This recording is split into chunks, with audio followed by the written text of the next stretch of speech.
आएपछि एकदम disco lower page भइसकेको छ हाम्रो दिदीबहिनी चेलीबेटीहरूलाई होइन, नेपाली चेलीबेटीहरूलाई। अनि अहिले टक्क टिकटकतिर हेर्नुपर्छ। अनि त्यो कस्तो आइरहेको हुन्छ नि टिकटकमा, पारी पारी आएका ढाका टोपी लाएका तिनै होलान् हाम्रा बाबा लिन आएका भन्दै पुरानो चोली फरिया झिकेर मजाले सेन्टिमेन्टमा टिकटक बनाइराख्नु भएको हुन्छ क्या। अनि अब कोही चाहिँ फेरि तिम्रो ज्वाइँलाई पर भन्दा मानेनन्, अहिले मलाई आई लभ यु भन्न जानेनन् बनाइराख्नु भएको छ होइन।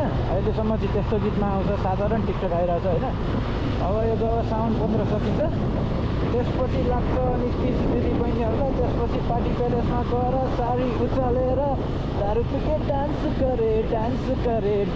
गरे भन्दै पुरा तल्का मचाइराख्नुहुन्छ।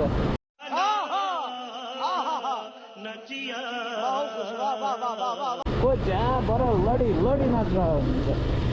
यो अब हुन त अब चाडबाड हो होइन, मनाउनुपर्छ। तर 1 महिना 1.5 महिना अगाडिदेखि नै चाहिँ पुरा चाडबाड लागेर हाम्रो दिदीबहिनीहरूलाई केही छैन।